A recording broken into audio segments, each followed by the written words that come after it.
Day 34, 365, Exodus 17, Exodus 18, and Psalm 33. I got this. Don't steal my thunder. All the congregation of the people of Israel moved on from the wilderness of Sin by stages, according to the commandment of the Lord, and camped at Rephidim. But then there was no water for the people to drink. Therefore the people quarreled with Moses and said, "Give us water to drink." And Moses said to them, "Why do you quarrel with me? Why do you test the Lord?" But the people thirsted there for water, and the people grumbled against Moses and said, "Why do you bring us up out of Egypt to kill us and our children and our livestock with thirst?" So Moses cried out to the Lord, "What shall I do with this people? They are almost ready to stone me." And the Lord said to Moses, "Pass on before the people, taking with you some of the elders of Israel, and take in your hand the staff with which you struck the Nile, and go. Behold, I will stand before you there on the rock of Horeb, and you shall strike the rock, and the water shall come out of it, and the people will drink." And Moses did so in the sight of the elders of Israel, and he called the name of the place Massah and Meribah, because of the quarreling of the people of Israel, and because they tested the Lord by saying, "Is the Lord among us or not?" Israel defends Amalek. Then Amalek came and fought with Israel at Rephidim. So Moses said to Joshua, "Choose for us men and go out and fight with Amalek. Tomorrow I will stand on top of the hill with the staff of the God in my hand." So Joshua did as Moses told him, and fought with Amalek, while Moses, Aaron, and Hur went up to the top of the hill. Whenever Moses held up his hand, Israel prevailed, and whenever he lowered his hand, Amalek prevailed. But Moses' hand grew weary, so they took a stone and put it under him, and he sat on it, while Aaron and Hur held up his hands, one on one side and one other on the other side. So his hands were steady until they were going down to the sun, because Joshua overwhelmed Amalek and his people with the sword. Then the Lord said to Moses, "Write this as a memorial in a book, and recite it in the ears of Joshua, that I will utterly blot out the memory of Amalek from under heaven." And Moses built an altar and called the name of it, "The Lord is my banner," saying, "A hand upon the throne of the Lord. The Lord will have war with Amalek from generation to generation."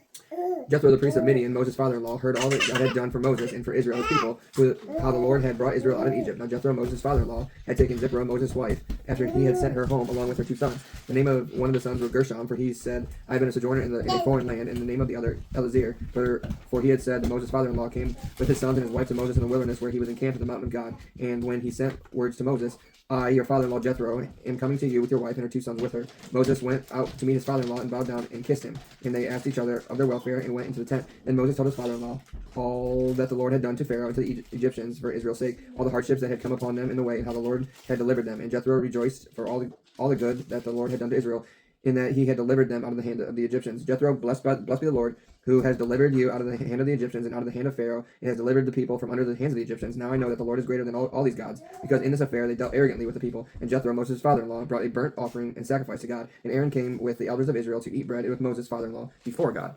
The next day Moses sat to judge the people, and the people stood around Moses from the morning till evening. When Moses' father-in-law saw that all he was doing for the people, he said, "What is this that you are doing for the people? Why do you sit alone, and all the people stand around you from morning till evening?" And Moses said to his father-in-law, "Because the people come to me to inquire of God. When they have a dispute, they come to me, and I decide one person and another, and I make them know the statutes of God and his laws." Moses' father-in-law said to him, What are you doing is not good. What you are doing is not good. You and the people with you will certainly weigh yourselves out, for the thing is too heavy for you.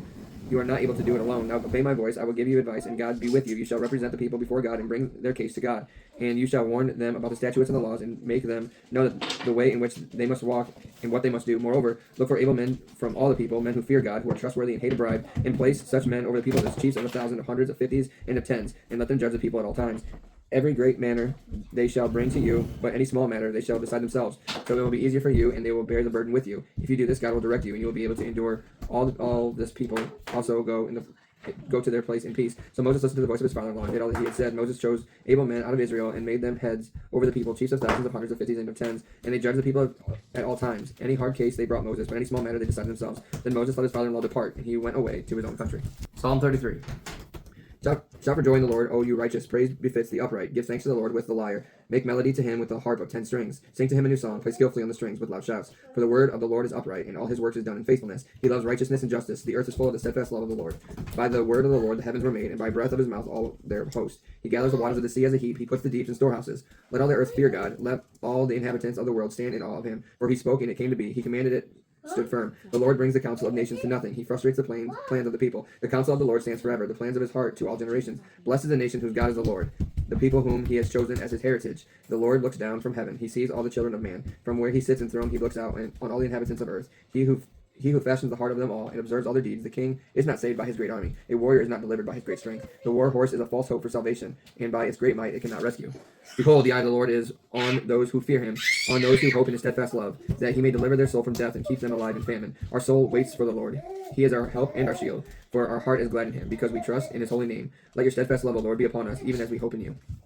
We talked about this today in my mom's group, how when we come out of a trial and we're like, oh, thank the Lord, and then like another trial hits shortly after, we're like, oh my gosh, like, is God really with me? Like, is this a test? Is God still doing this to me? Like, we don't know, basically, we don't feel God again.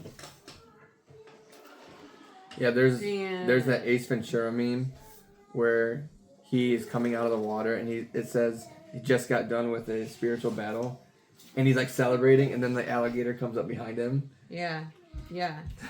It's So the same kind of thing. it's funny that we talked about that today because that's exactly how it is. Like, they just got freed and then they're like, oh, we don't have water. You're trying to kill us. And it's like, did he not just deliver you? Like, is he not going to deliver you again? And they're always grumbling.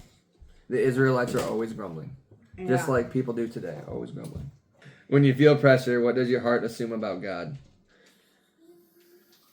You just said it. People feel like they constantly come in and out of trial, and you're wondering if he's there. But we know when you read the word that he's always putting us through trials because he's refining us. To see himself in us, we have to be refined. We have to put pressure. When you put pressure to coal, it makes diamonds. It's kind of the same thing. He's refining us into gold and silver. Where do you need help holding your hands up spiritually right now? Is that like the Drewski meme, like, nah, not me? Or is it like, I need help? I need help with this baby. Oh, no. Taking away my sleep. Night weaning. Number 3, what would it look like to shift your confidence from your strength to God's steadfast love? I think you're not going to be shaken.